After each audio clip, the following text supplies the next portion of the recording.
పావురం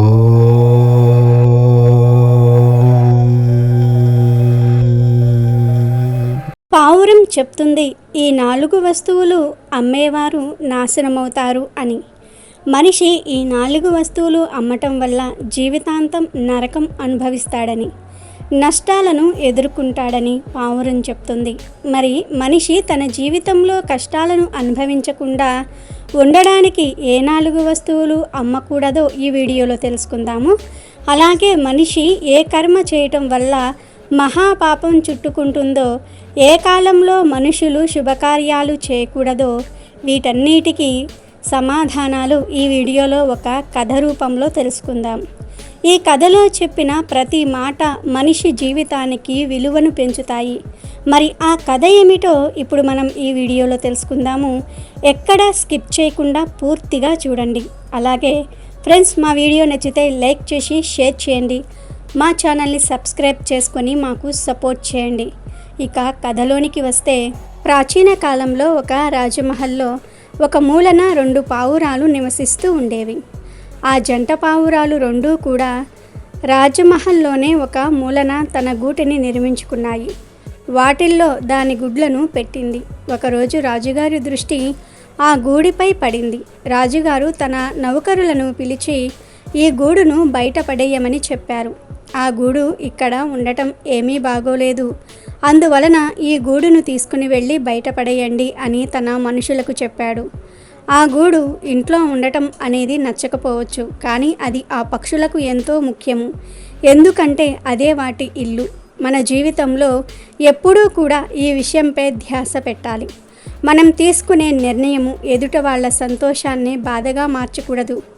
ఏ విధంగా అయితే మనం ఇల్లు నిర్మించుకోవడానికి ఎంత కష్టపడతామో, ఎంత సమయం పడుతుందో, అదేవిధంగా పక్షులు కూడా ఆ ఎండలో తిరుగుతూ ఒక్కొక్క రోజు మెల్లిమెల్లిగా పుల్లలను తెచ్చుకుంటూ వాటి గూడును ఏర్పాటు చేసుకుంటూ ఉంటాయి. అవి కూడా తమ ఇంటిని తయారు చేసుకోవడానికి చాలా కష్టపడతాయి.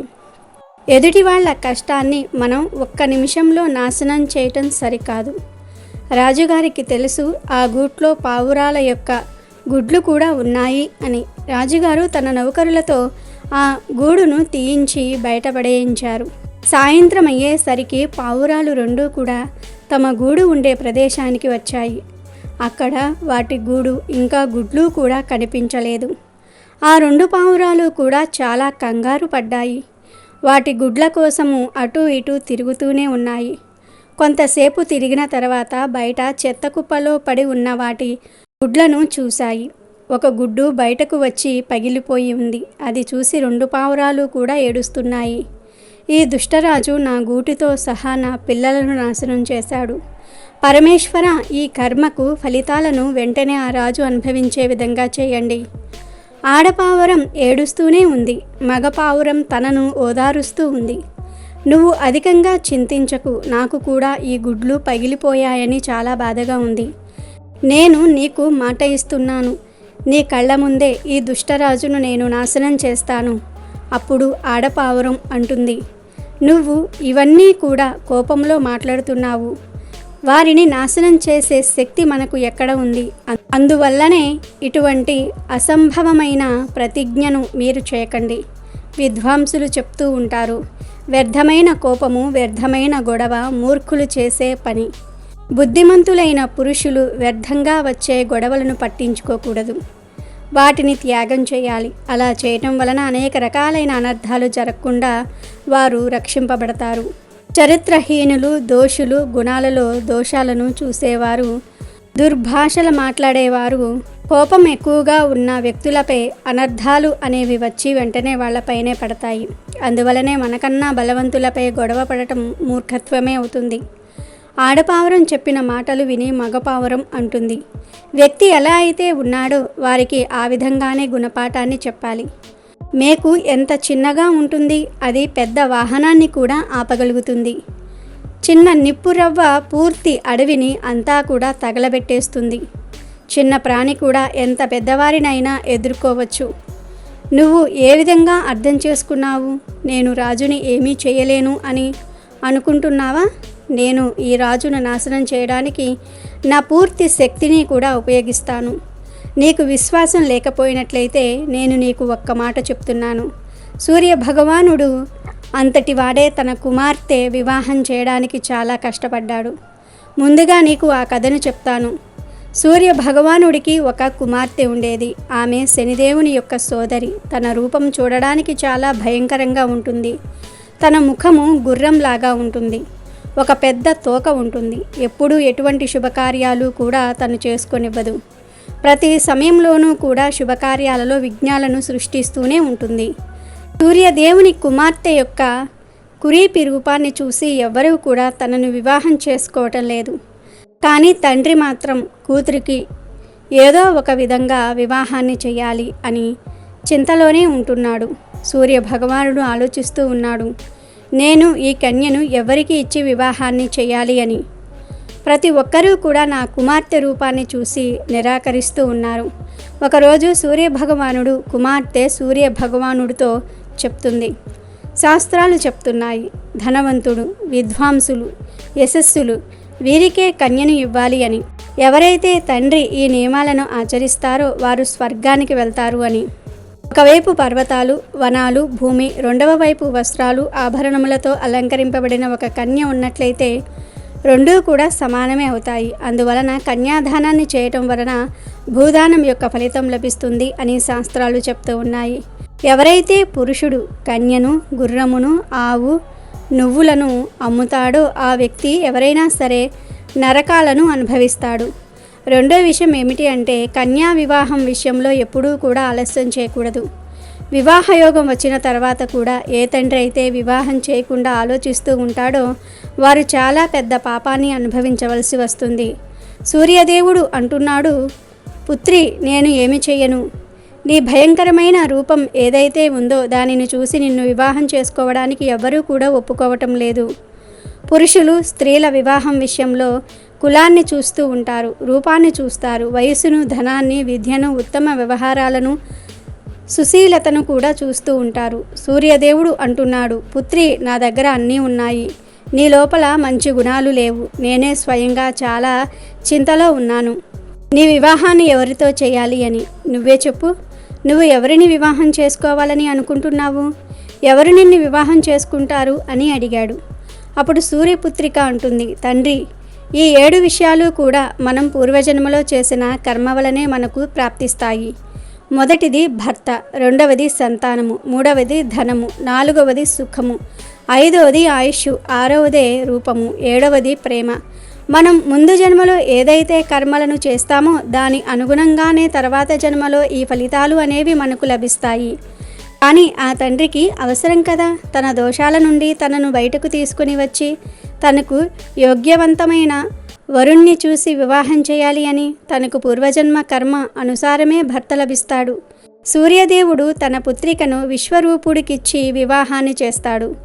విశ్వరూపుడు కూడా సూర్యదేవుని పుత్రికలాగే భయంకరమైన రూపంతో ఉండేవాడు. ఇద్దరు రూపము కూడా ఒకే విధంగా ఉండేది. అందువలన వారిద్దరూ కూడా చాలా ప్రేమగా ఉండేవారు. అందువలనే బ్రహ్మదేవుడు వారికి ఒక పదవిని కూడా ఇచ్చాడు. ఆ విధంగా సూర్యభగవానుడే ఎంతో కష్టపడ్డాడు. పావురము ఇంకొక కథను చెప్తూ ఉంది. ఇక్కడికి కొద్ది దూరంలో ఒక నగరంలో ఒక వేశ్య నివసిస్తూ ఉంటుంది. ఆమె తన కూతుర్ని ధనాన్ని తీసుకొని ఒక పెద్ద వ్యాపారికి అమ్మేసింది.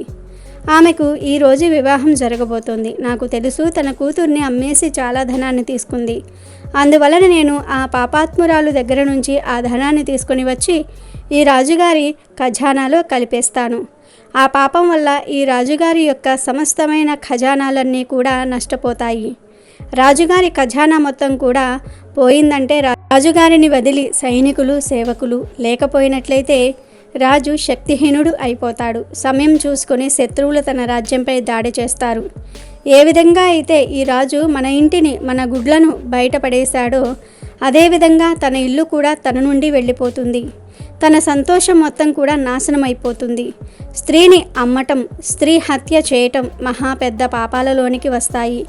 ఈ పాపాలను చేసేవారు, చేయించేవారు అందరికన్నా కూడా పెద్ద పాపాత్ములు అవుతారు. అటువంటి పాపాత్ముల ఇంట్లో ఒక్క అన్నం మెతుకు తిన్నా కూడా పాపమే. అసలు మనము తిననే కూడదు. ఎందుకంటే ఆ పాపాల యొక్క దోషాల ప్రభావము అన్నం తిన్న వారిపై కూడా పడతాయి. ఆ విధంగా మగ పావురం ఆడపావురానికి ధైర్యాన్ని చెప్పింది. వెంటనే ఆ పనిని చేయడానికి సిద్ధమవుతుంది. ఆ వేశ్య కూతురిని విక్రయించిన వారి ఇంటి నుండి ఒక నాణ్యాన్ని తీసుకొని వచ్చి రాజుగారి ఖజానాలో కలిపేస్తుంది. దాని తరువాత పావురం ఏ విధంగా అయితే చెప్పిందో ఆ విధంగానే జరిగింది. చూస్తూ ఉండగానే రాజుగారి రాజ్యాన్ని శత్రువులు ఆక్రమించారు. రాజుగారిని ఖైదీలో ఉంచారు. వారింట్లో వారి నుండి రాజుగారిని దూరం చేశారు. అక్కడ కన్యను అమ్మిన స్త్రీకి కుష్ఠిరోగం వచ్చింది. కన్యను అమ్మిన స్త్రీ కూడా తన సర్వస్వాన్ని కూడా కోల్పోయింది. మనము ఇటువంటి అపరాధాలను చేసినట్లయితే ఆ అపరాధాల వల్ల ఆ మనుషులు సర్వనాశనం అవుతారు. ఒకటి, స్త్రీని హత్య చేయటము. రెండవది, వివాహం ద్వారా వర్ణ సంక్రమణ చేయడము. మూడవది, పరస్త్రీ వెనకాల తిరగటము. నాలుగవది, దొంగతనాలు చేయటము. ఐదవది, భర్త కాకుండా వేరే పురుషులతో గర్భధారణ కలగటము. ఆరవది, కఠినంగా మాట్లాడటము. ఏడవది, తాగే జలాశయాలను పాడు చేయటము. ఎనిమిదవది, నివాసం ఉండడానికి ఉంచుకున్న ప్రదేశాలను పాడు చేయటము. ఈ పాపాలు చేసిన వారిని నరకంలో పడేస్తారు. ఎవరైతే కూతురిని అమ్ముతారో వారి ఇంట్లో భోజనాన్ని తిన్న వారి ధనము కూడా సర్వనాశనమైపోతుంది. మనుషులు అందువలనే ఈ 4 వస్తువులను ఎప్పుడూ కూడా అమ్మకూడదు. ఒకటి కూతురు, రెండవది గుర్రము, మూడవది ఆవు, నాలుగవది నువ్వులు. మరి తెలుసుకున్నారు కదా మనిషి ఏ వస్తువులను అమ్మకూడదో, ఏ తప్పులు చేయకూడదో. మరి ప్రతి ఒక్కరూ పావురం చెప్పిన ఈ మాటలను పాటిస్తూ జీవితాన్ని గడిపితే జీవితంలోనికి కష్టాలు అనేవి దరిచేరవు. ధర్మానికి కాలానికి వ్యతిరేకంగా వ్యవహరిస్తే మన నాశనాన్ని మనమే కోరి తెచ్చుకున్న వారిమే అవుతాము. మూగ జంతువులకు, పక్షులకు, ఆఖరికి మనుషులకు సహాయం చేయకపోయినా పర్వాలేదు, కానీ తెలిసి వారికి అన్యాయం చేయకూడదు. కాలం ఏ రూపంలో అయినా మనకు శిక్ష వేస్తుంది. కాబట్టి బ్రతికినన్ని రోజులు ఇతరులకు మంచి చేస్తూ ఆనందంగా జీవించండి. Thank you for watching our video.